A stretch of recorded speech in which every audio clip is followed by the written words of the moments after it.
Host and creator of the Colonel Mastodon Comedy Showcase, or one of them anyway. He's a very beautiful man, he's a very funny man. Everybody, give it up for Shawn Barron!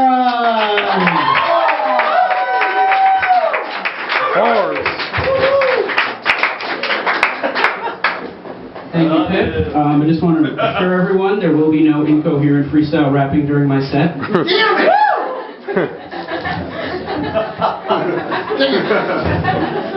Thank you all for coming out. So, I was having lunch with a friend of mine, Robert, the other day, and he works in the city as a salesman.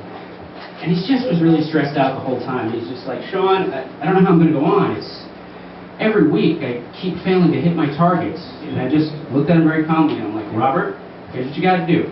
You got to relax, and next week, when you look at your boss, you got to look at him through the scope of your rifle. Yeah. You can laugh. It's a joke about killing your bosses. It's a sure fantasy everyone who's worked has had. Because I don't really enjoy any boss I've ever had. I've never really liked them because every boss I've ever had seemed to be in a desperate struggle to prove that they were still cool. It's always just like every boss, like every guy boss I've ever had is just like, yeah man, I'm still cool, I'm still cool. See my Maori tattoo that's kind of covered up by my shirt? You can tell I'm a badass. I also have my bar band that plays every weekend in Rahway where I'm the drummer. Yeah, I'm pretty cool. This is always the same guy who wants to act like he's cool by showing you the photo of him with 4 other guys with tucked in polo shirts holding golf clubs like this. Basically, once you've tucked in a polo shirt, you're lame and are never coming back from that. Or with your female bosses, there's always the photo of them trying to act like they're still young. It's always a photo from slightly overhead at a party where they're all like, I don't get what it is with being a woman in your 30s that you need to make the Elaine Bennett move to kind of prove your point. But pretty much all of them seem to need to do that. But I guess that when it comes right back to it, the reason that I've never really liked bosses, I think, goes back to video games.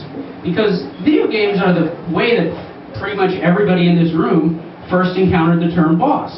You know, the boss was a mysterious creature, a mutation of everything you've encountered before that's blocking your progress. Just like a real boss.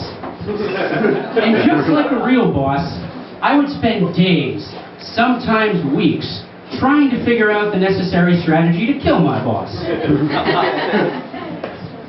But I guess what it is also, bosses make me realize just further my hatred of capitalism. Not for political, like left-wing reasons. I just think capitalism at its whole is a lot like getting fucked in the ass.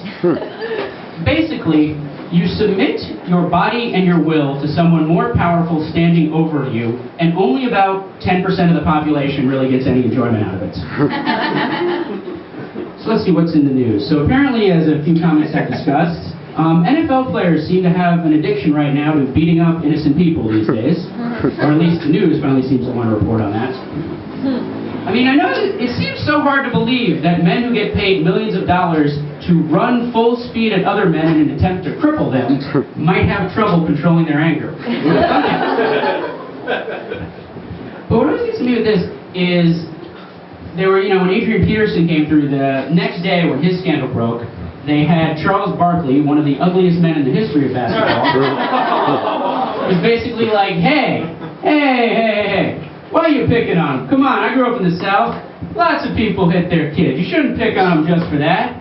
And I'm thinking he's right, and we should expand this to other, criminal activity. I mean, lots of children get molested all over the world, so why are we picking on priests so much?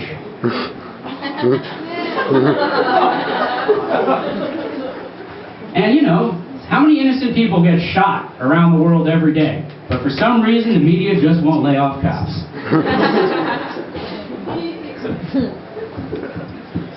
So, yes. Hold on. Sorry for that. Woo! Hydration. So one of the things you see a lot with TV is technology is constantly changing these days. They're always trying to upgrade things. Apple is bragging about the fact that they now put a computer on your watch. I don't really understand the whole purpose of the iWatch. I've not really gotten why they need to do this. I mean, you know, because before the iWatch, we only had internet on our computers, and our phones, and our televisions, and cars, and buses, and planes, and over-urinals and sports cars. We didn't have them on our watches. So we're going to really congratulate the Apple Corporation in taking care of that tragedy against the human race. But the other thing is, I don't get the need to turn everything into a computer. Just everything needs to be like an electronic thing you charge in. Because I don't really get the Kindle, for example. Like, there's never been any point in my entire life when I was just relaxing with a book. It's like, hey, just relaxing, enjoying a copy of what we talk about when we talk about love, and thinking, wow, glad to see we got some smart people to read. Raymond Carver was a brilliant writer who made great insights to humanity. If only there was a medium I could enjoy him that could, at the same time, give me cancer, but be dependent on African and Chinese slave labor. But thankful we have the Kindle for that. But some people like me who are just like, oh man, the Kindle's great.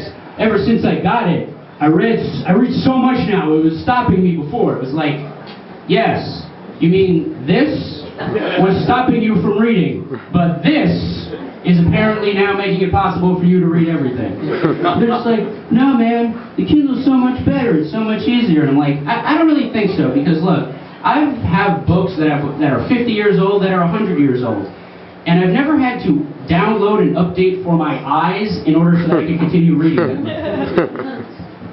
What gets me with all this technology is I don't think it really enhances our existence as people.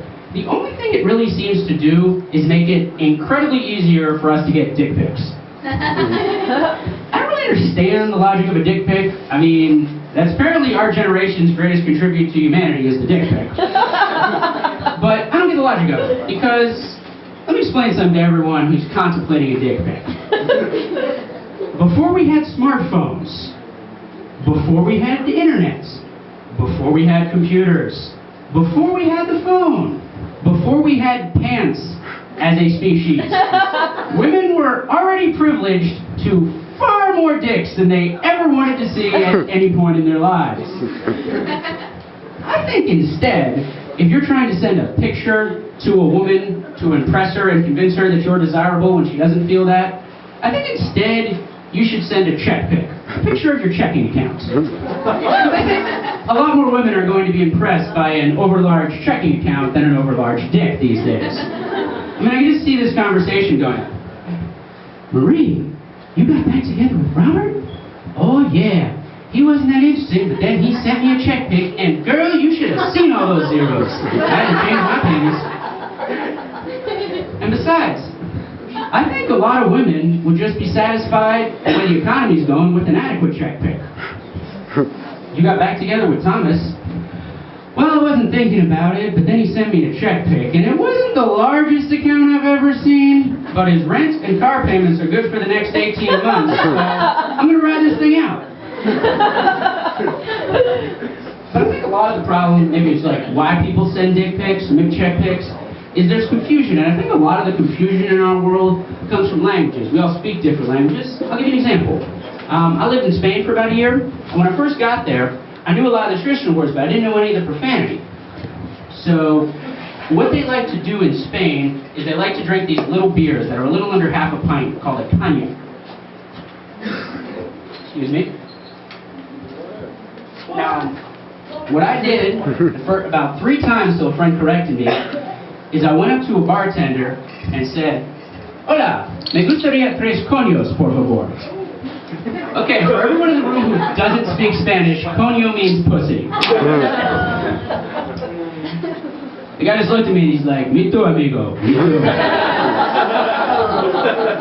But I understand this confusion, because lots of languages actually have certain words that are really specific to their language and can't really be translated. But they also really reflect the language that's using them. German, for example. German has a word, Schildewald. Schildewald is one word that means a street that has too many signs so that you cannot figure out where you are going. Leave it to the Germans. I mean, I can just imagine that this had to have emerged because it was needed. So there had to have been conversations going on in Berlin like this. Well, Klaus, Yes, Brumhilde? You've gotten us lost once again. You decided to go on this road that's completely Schildewald.